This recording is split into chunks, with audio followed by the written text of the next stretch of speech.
kidding. Just one shot? They're not all zombies, Doug. How do you fight this thing? Maybe we could drown it in A1 sauce. Well, sometimes that is better. The person you put up there ain't the person that comes back.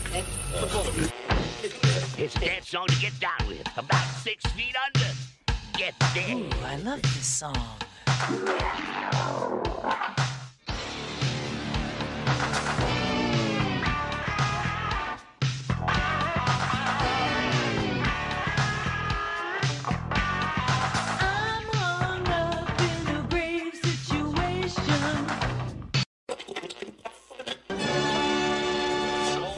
And now we come to the thrilling final episode of our radio drama. Hello, and welcome to episode 127 of the Rotten Reviews podcast. But you guys already know that because you clicked on it, so therefore you already know. I appreciate you guys for coming back for another episode. I'm not sure why you're here, but I appreciate it nonetheless. Obviously, I know why you're here. You're here to listen to me talk about this movie that I've never actually watched before, which I didn't even know was a Shudder exclusive. At least that's what it says at the beginning of it. I watched it on Tubi, but I'm getting a little bit ahead of myself. As you know by the title, the movie we're watching today is Mayhem from 2017.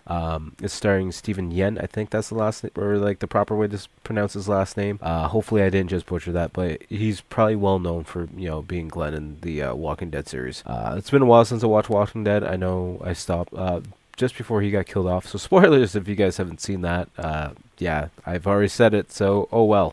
But yeah, if you guys can hear, I don't know if it's going to come through on the mic. I'm a little bit under the weather, a little bit stuffed up, a little bit of dry throat, but that's fine. We got our G Fuel right here. We're going to keep energized, we're going to keep focused, and we're going to hopefully do our best with this podcast because I don't know, I'm half asleep right now. But then again, that's my own fault for, you know, having so much stuff on the go. I just posted a new YouTube short about a week ago by now at this time, by the time this goes up.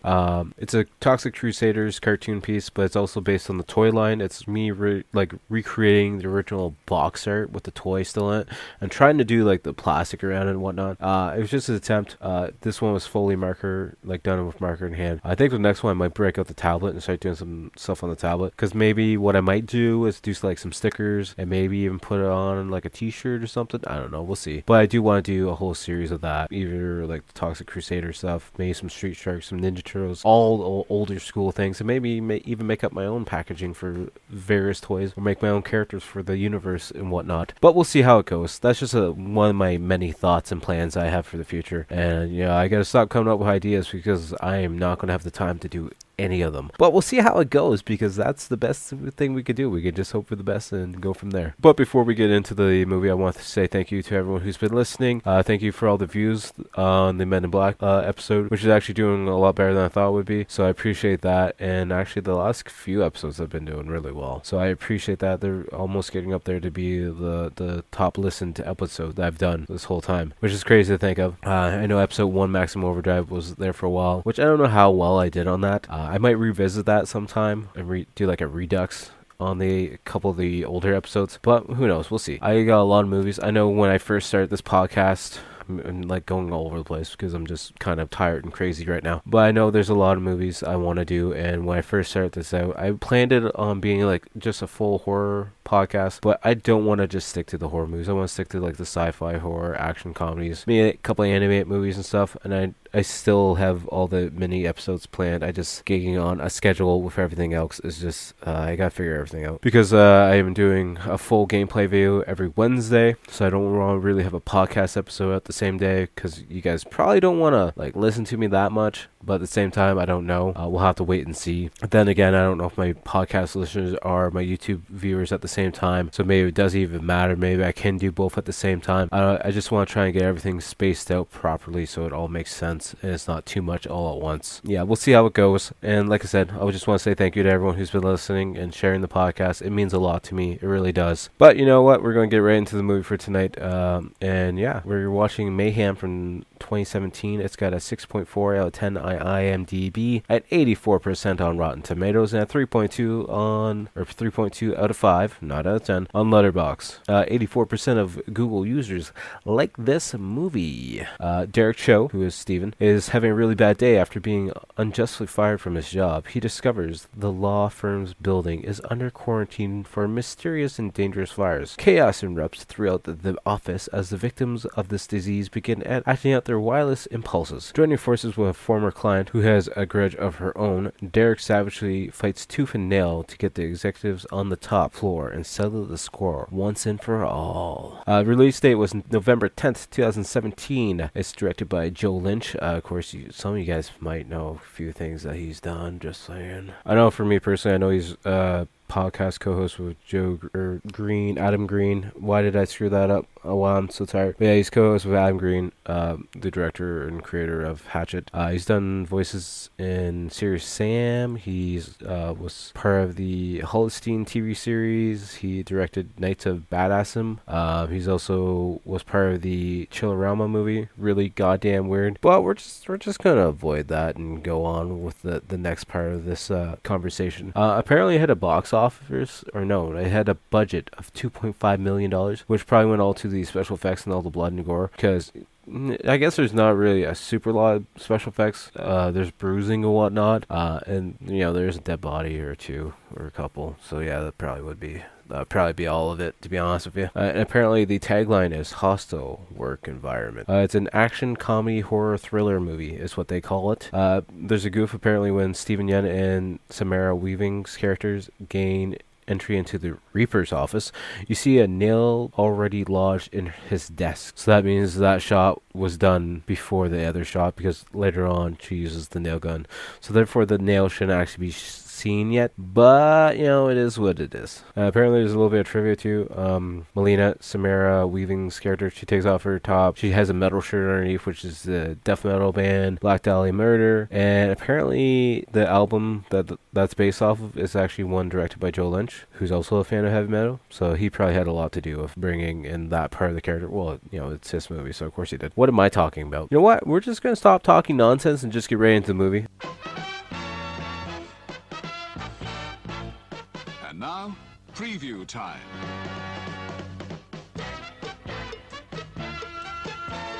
When it comes to entertainment, you can't beat a good film.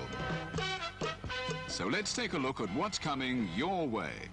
The following program is brought to you in living color. Saturday Night at the Movies, the television series which each week brings you the finest in recent motion pictures.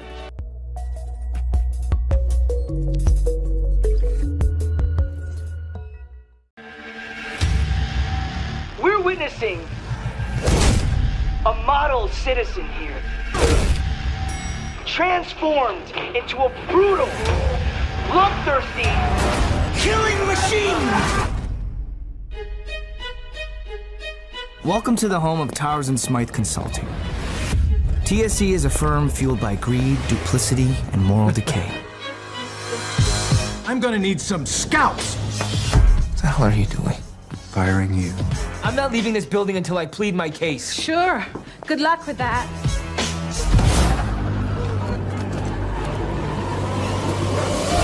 What the hell is going on?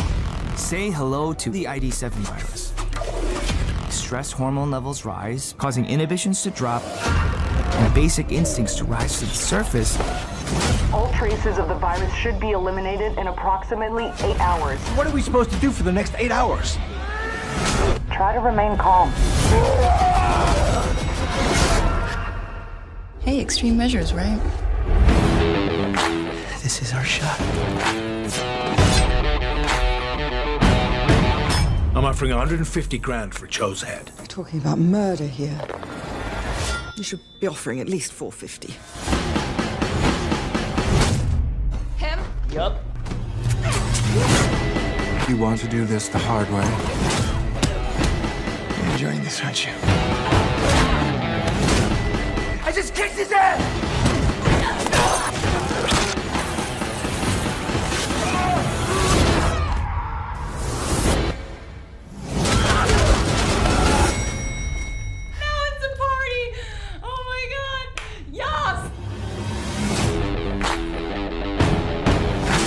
The intro credits started playing with this music I wasn't really expecting to happen in this part of the movie, and we have the narration by Steve Yeun's character, Derek Chow. He's talking about this virus that's hitting everywhere, and he's also doing a painting of the said virus, so this narration is actually taking place at the end of the movie, but it's setting the movie up as well. And this virus is called the red eye virus because it makes everyone not care what they do, and it pretty much makes you have no fucks at all, and you have, your wildest I guess fantasies or cares just go out the window, and everything, you can do whatever you want, from punching your boss in the face to having sex in public, is what he says. And then it says that 18 months ago was the first case of the red eye virus. The virus can't kill the infected, but the redders is what they call them, because the red eye virus can kill because they don't have any thought process. If they get pissed off, the virus just takes over and just keeps feeding that anger, and that anger just keeps going and going and going. It's actually a cool shot right now because everything's black and white, and all we see is the redness in the one eye, because it's only one eye, it's not both eyes that get red, just the one eye. And then this one guy is actually killing his boss, and all we see is the blood flowing through, and that's the only color in this shot, which I thought was really nice. I really liked that a lot. I was a big fan of the Sin City, the first movie. I don't know if I've even seen the second one, but yeah, I was a real fan of that, and I thought it was really cool. We see Derek showing up for his first day at his corporate job, and he's all happy and shit because it's his first day. And then we see a shot 6 months later. He's tired, beaten down, pretty much pissed off and tired of his job, but he's just doing his job and trying to make do. Then we see him finding the loophole in this murder case, because the red eye person who killed his boss, actually they got him off on a loophole for the case, which is really crazy. And he's going on about how the government and everything and law system's all screwed up, and he found this loophole in the case, and all he wanted was the fancy office in the corner by himself, and that's what he's been working for. And he knew that the case was wrong, he knew the guy was in the wrong, but he just wanted that nice office with a little bit of a pay raise, and he did the dirty deed to do it, to get what he wanted. And he knows he's an asshole, and he's just trying to make amends and try to do as best as possible, trying to save his life essentially down the road from going to hell. Then we find out his name is Derek, of course, because some guy is yelling at the secretary, and Derek shows him this video. He's like, hey, look at this thing I got, and it's from the last year's Christmas party, and it's actually that guy cheating on his wife. He's like, hey, yeah, you were too busy to hang out with us because you're screwing the secretary. How about you leave this secretary alone, or I'll sell this video to your wife and she'll get half of everything, and I'll get a little bit of it too, because I have no problem throwing you down the shitter. So how about you just leave her alone? And the guy gets all pissed off. He's like, yeah, you're not going to do that. And then he just walks away. He's like, yeah, I might walk away because you might do it. And then Derek is in his office, and he's annoyed because someone took his coffee cup. This is a very special coffee cup, and we find out later in the movie why it's so special to him. He goes to answer a call, which his assistant told him it was some client, but it's actually his sister on the line, and Miles apparently screws up a lot of things because Miles doesn't know where his coffee cup was. Miles doesn't even know who's on the phone for the right line to pass it on to him, because Miles is too stupid by the sounds of it. Sounds like a lot of the assistants here are actually kind of stupid. She was just calling to see if he was going to make it to her birthday party. He's going on about how he can't because he's got too much stuff on the go. He can't make time for it. And then she's annoyed because he won't show up. But then she's like, well, at least can you give me a painting? And he's like, well, how do you know that? And apparently he's been keeping that a secret, and she wants him to go to like art classes and this night. He goes on about how he doesn't have time, but she wants him to do it anyways. And she found out through Miles, because Miles just blabs everything to anyone by the sounds of it. Or maybe Miles is friends with her, I don't know. We then see Derek sitting down for his 9 a.m. appointment. That's when Melina comes in, and it's for a foreclosure on her parents' home or her home. One of the two, I'm not too sure on that. But thinks she's trying to pull a scam with the foreclosure documents, and she lights a smoke, and he's like, yeah, you can't smoke in here. She's like, well, you better stop me, suit. And that's when he gets ready to walk away, because he's like, I'm not dealing with this crap. It's 9 a.m. It's probably a Monday too, to make it even worse. She then puts the smoke out quickly, and she's asking him for help, and she doesn't want to be kicked out. And he pretty much says it's not his fault, it's the bank fault.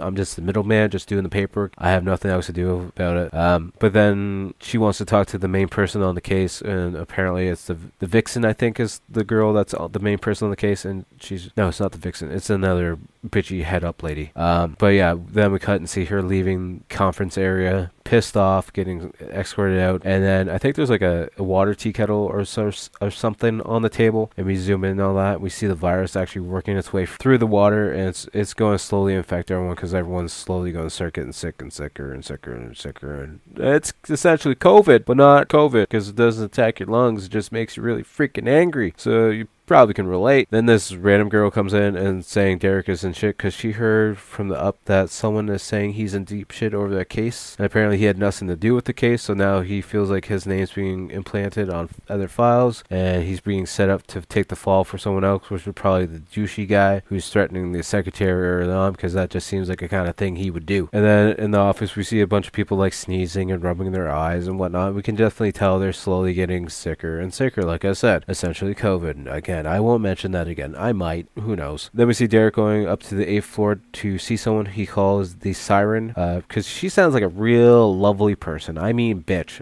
She sounds like a real bitch. She's always in the ear of the head boss, which a lot of these people's names are like Boss and the Bull and Siren and the Reaper. I thought it was kind of cool. I'm going to probably call them those names for the most part, or I just won't call them a name to begin with. He gets to her desk, and where she's on the treadmill and she's bitching to someone on the phone, of course, because that's just the type of person he is. He walks into her office and he looks over at her desk and he's like, "Son of a bitch got my mug. Great, this is going to go great. I'm in a good mood already. It's fine."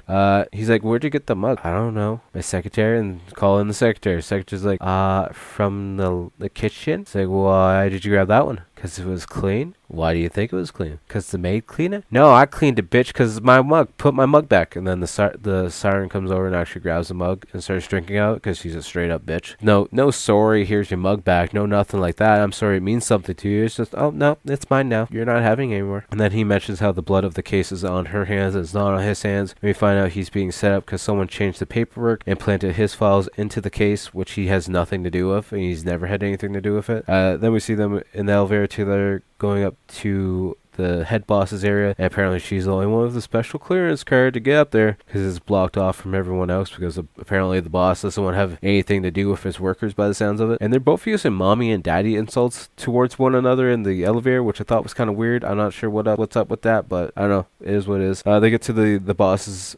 office, who apparently dabbles in fine art, Derek likes to mention, and he shows him a drawing, and it looks like a 5-year-old drew it and some stick people, and he's like, "See this situation? Can you guys resolve this situation? Let me know what you see." And it's like a military situation. She draws another stick person falling on the bomb, and he's like, "Well, this is the Vanda Corp issue, and that's the bomb, and we need to find a solution to fix this problem." Then Derek says, "Anytime there's an issue come up in the system with the Vanda Corp, there's always this one soldier down below that always is the issue. And we're thinking if we can get that soldier out of here, it will solve the problem." And then the boss is like, "Well, who do you think is the soldier then?" And he takes the drawing and draws boobs on it and pretty much looks at the vixen. He's like, yeah, she's the problem. He's like, "All right, you can leave now and just get out of my office." So he kind of just sits there for a second. He's like, "You can leave, get out." Then Derek goes to visit a coworker who's doing some meditation. I didn't get his name, which is fine. It doesn't really matter. And he's like, "There's a 7-figure screw up and I'm being planted for it." And the Siren set him up, and then the Siren comes in and is like, "No, natural selection just happened because you're going to pack your box and you're going to get the hell out of work." Because she's pretty much getting him fired now. And he's like, you just gave him a blowjob. You just gave the boss a blowjob, didn't you?" And she doesn't want anything to do with him. She's like, "Yeah, you're done. Get out of here." And then Derek threatens to take it to the 9, which is a table full of head-ups, and the boss is up there, and there's 8 other people, of course. And they all have to vote like they're in a biker chapter. They all have to vote together to make a situation happen. And if there's one person that doesn't vote the same, then the situation doesn't happen, which I thought was interesting for a lawyer's office, but whatever. I don't know anything about that. And apparently they all voted to have Lester, who's also known as the Reaper, who's the man in charge of layoffs who walks around a cane. We see Lester going into Derek's office, and Derek thinks Lester is friends with the Siren. He's like, "Nah, I wish you're a swift death." But that's besides the point. And then he gives Derek some paperwork to sign for his layoff and severance pay, which is actually putting him in the negative because it's saying that he did cause issues, but here's your severance pay, and you're never going to be able to work in a lawyer's office ever again because of the screw-ups you've done, and it's just you're going to be blacklisted essentially. But you're going to get rich out of it, so that's one way of looking at it, Lester says. Derek tells Lester he's not leaving the building till he gets the to plead his case with the 9 people upstairs, and Lester's just like,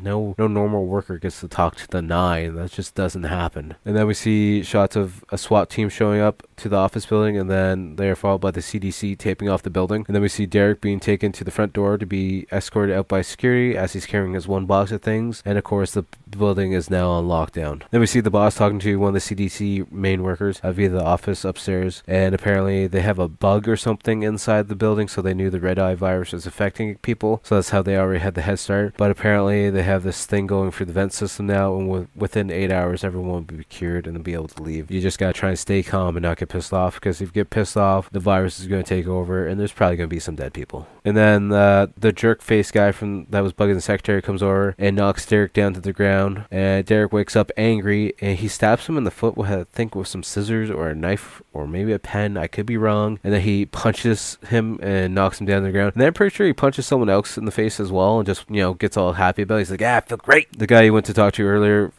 that was doing meditation comes to try and calm him down and relax him. He's like, you know what, just go hide in your office for 8 hours, just relax, do some meditation, everything will be fine. Derek's like, okay, yeah, fine, I'll do that. And as soon as the guy walks away so they can go off, Derek disappears into the crowd of workers that are trying to all get out, and he goes to hide somewhere else in the building. And then the guy's just like, God damn it, I lost you. I was just here 2 seconds ago. Where'd you go? Then we see everyone in the office freaking out, and one girl is calling someone saying how she's going to come to her house and kill her. And then, you know what, she's just like, I'll see you later, Mom. It's like, oh, damn, you got some mommy issues. And then we see the boss getting pissed off because he doesn't want to lose any money, because he's like, you know what happens when people aren't working? I'm losing millions of dollars. You get everyone down there happy and working again, and I actually don't care if they're happy, just get them working. Then we see Derek in the elevator trying to get clearance to go up to the office because he wants to talk about his job, and he essentially just wants to go up there and kick the shit out of the boss, which is going to happen sooner or later. But the elevator is going down, and that's when we meet Colton, who's known as the Bull. I wonder if that's a play on like Sammy the Bull from the Mafia era of things. But yeah, he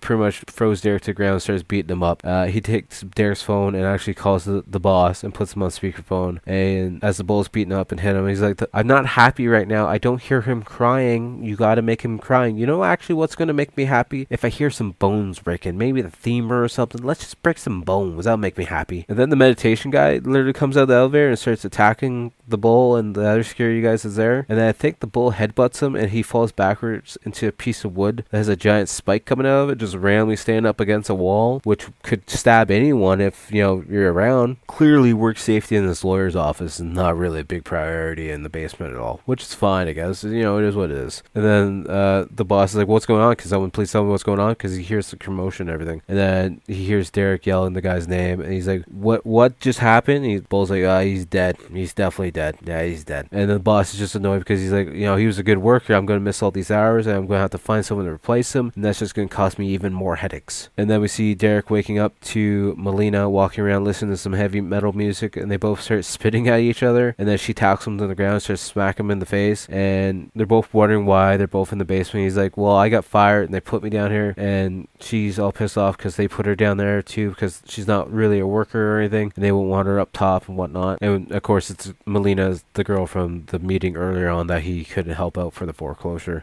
Derek tells her that the girl that's screwing her over is in the penthouse upstairs, and they both work together and to head up to the penthouse to get their revenge essentially. He starts searching a shelf of various phone parts, and he's franking a phone together because he uses this phone to get hold of the head CEO of the whole lawyer firm. And we also see his boss upstairs doing a line of coke because he's just a cokehead.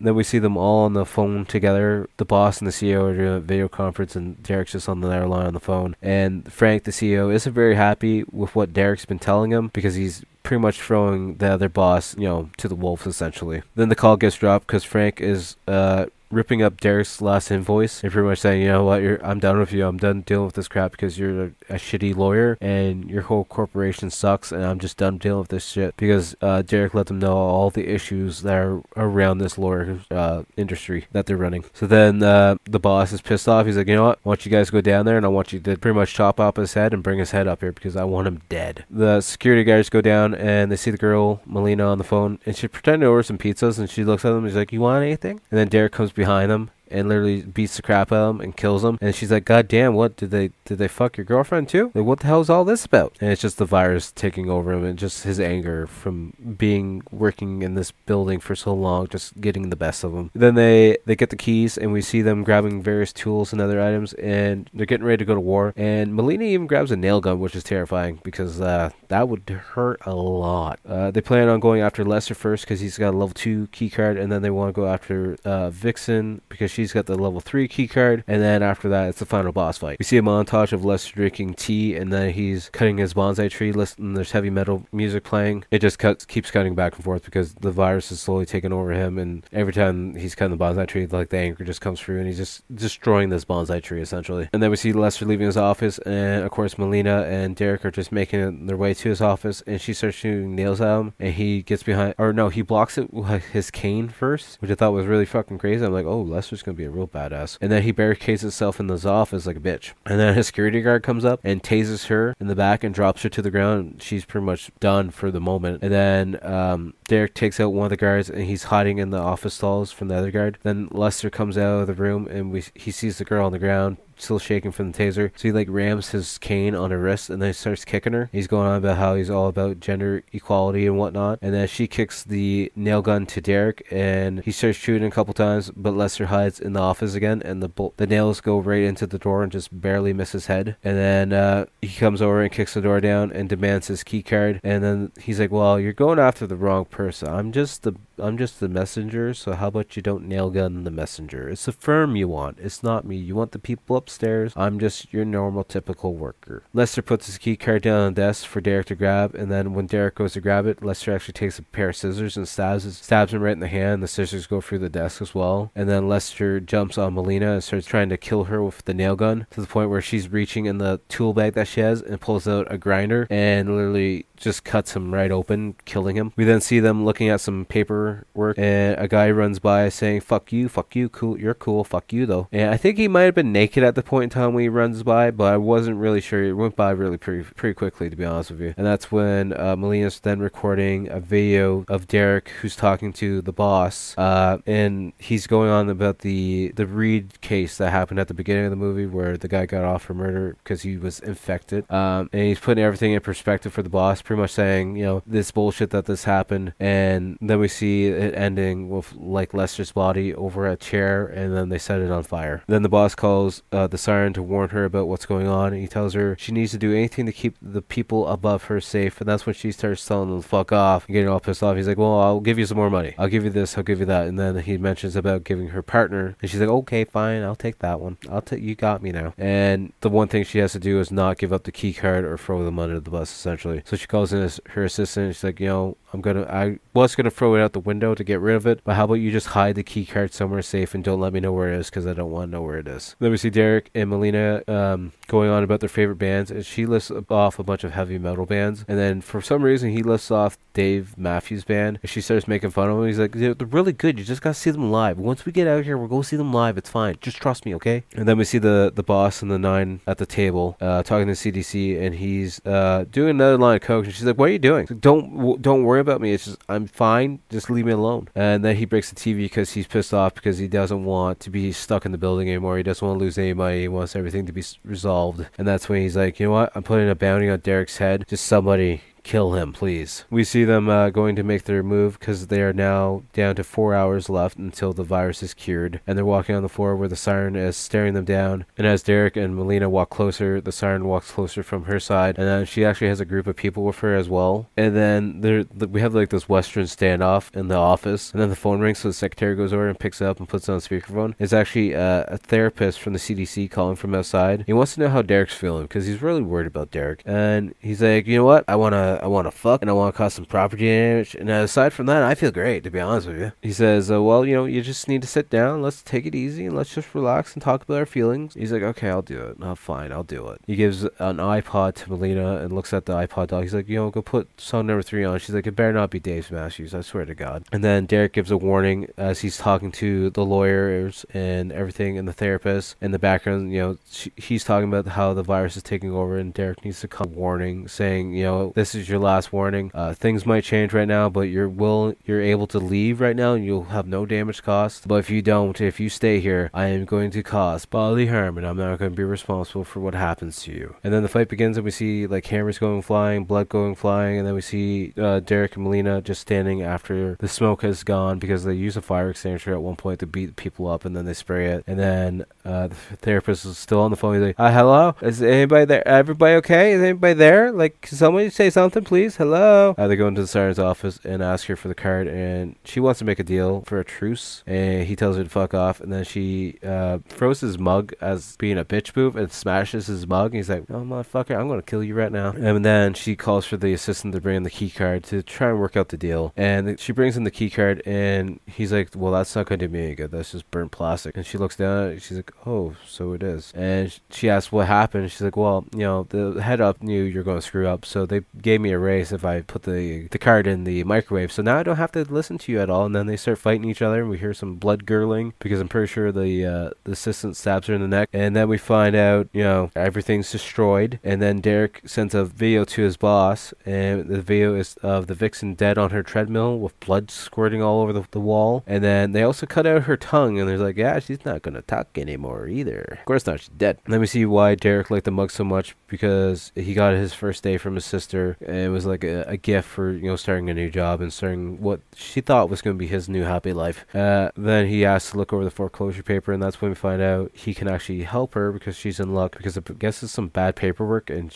if they get the head up above to sign off on it, then everything will be resolved. And then the boss sends Derek a video of his dead friend that was doing the meditation, who got the nail in the back of the head. And he's being a real jerk, because he's actually going for a piss on his dead body. He's like, yeah, I'm going to pee on your body too after you're dead, sucker. It's like, wow, you're a great guy. Derek starts to break down. It's a sign of the virus getting to him, and just the anger and everything. And then it just breaks to them kissing, and then the other part of the virus takes over, and they start making love. And then after that, she's like, wow, I'm really happy with that part of the virus. And she's like, well, what's the next stage? He's like, well, I think maybe we should get like an apartment, maybe like a dog, and go from there. She's like, not that, you dumbass. Then we see them rushing downstairs to Ray's office, who's the IT guy. He's like, I'm a little busy right now, as he's smashing a computer. And then they get him to hack into the computer upstairs of one of the other 9, who's a bitch as well, and he hacks it, and she calls him all pissed off, asking what's going on. He's like, download the patch, it's fine, just hit install, everything's fine. And actually what this is doing is allowing him to pretty much delete her whole hard drive, all her files, and put it on an external hard drive. And then she calls back pissed off. He's like, everything's gone. And it's actually Derek on the phone. He's like, you know what, you got some weird stuff on your files, like the foot porn, but let's not talk about it. I know we got the external hard drive, and you're going to want it, so how about we just meet up and make a deal for it? They then set up a meeting in this glass-walled conference room. She asks for her files, and they show her the laptop, and she goes to reach for a gun that's underneath the conference table, and Derek's like, you know what, might not be that smart, but I know to take the gun from underneath the table, so how about you hand over your key card? That's when Melina goes and throws the foreclosure papers down, and she laughs about it. He's like,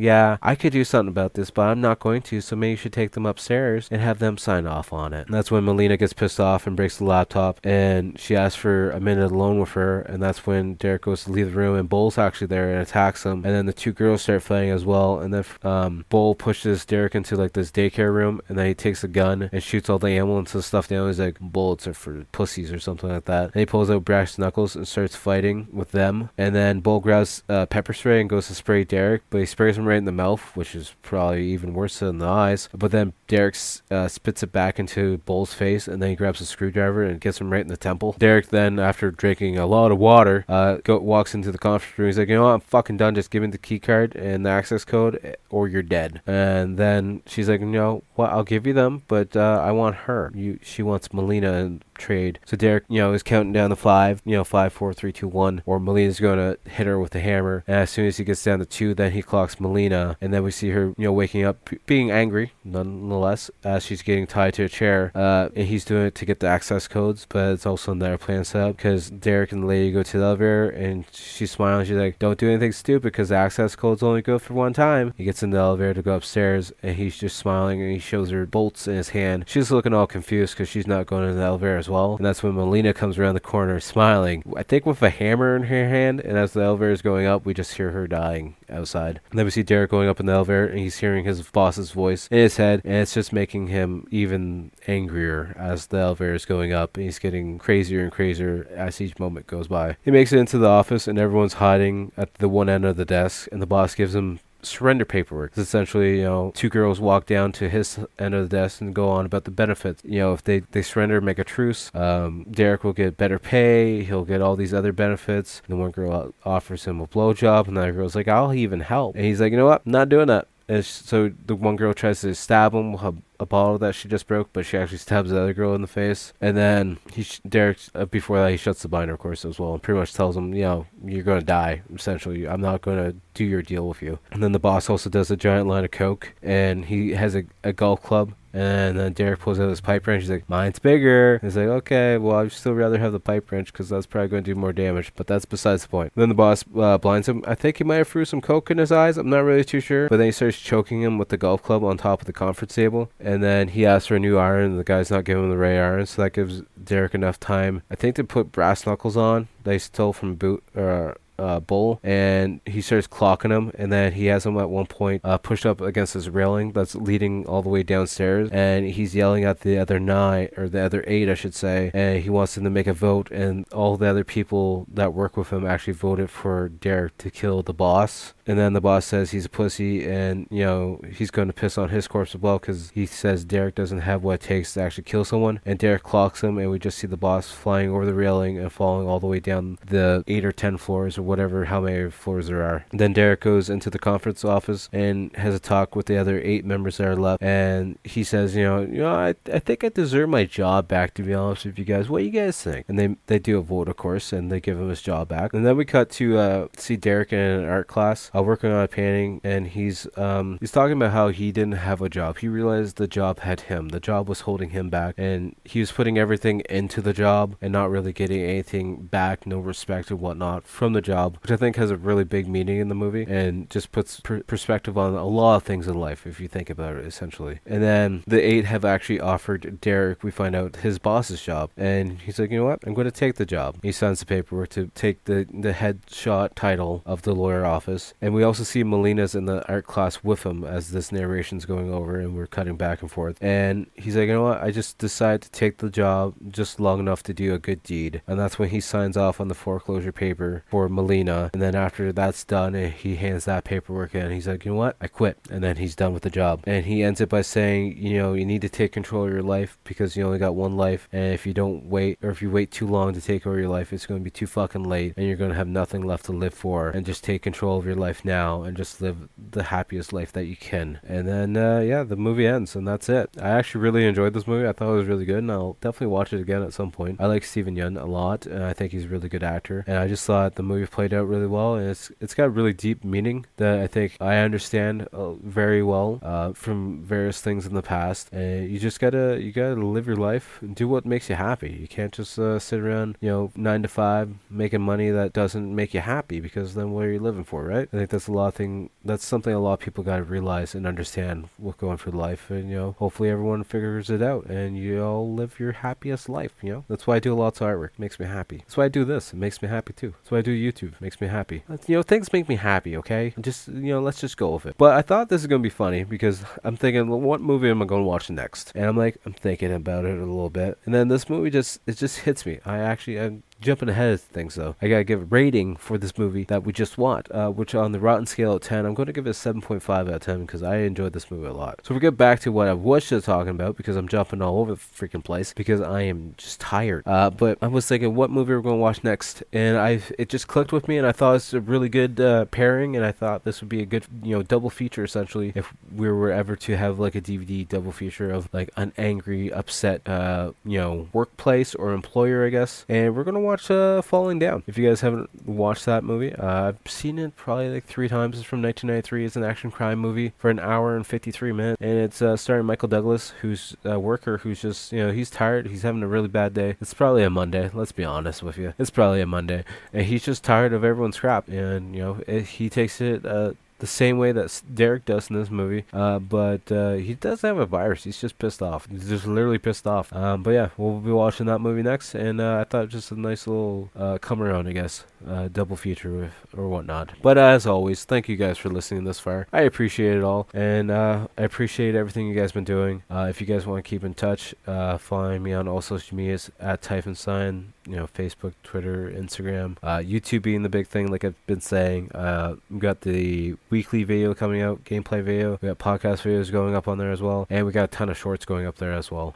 Short content is what I've been making the most of, but my full-length videos have been doing pretty well. The gaming videos, I should say, anywhere from 60 to 100 views, which is crazy for someone who only has like 300 some subscribers. So I appreciate that, and I thank you guys very, very much. So if you guys could hit that subscribe button, turn on bell notifications on that, I highly appreciate it. If you could hit the share button on this podcast, let your friends know about. Word of mouth means a lot, and it helps us improve and go farther. And as always, check out the outro band, Blood Opera, Toronto-based horror band. You can find all their links down below as well in the description. Find them on YouTube, Instagram, Facebook, SoundCloud, probably a lot of other things, but those are the main things probably. And yeah, until next time, I'll talk to you guys all later. Peace.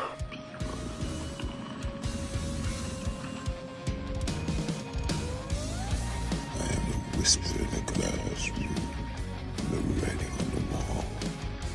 What's blood for, if not for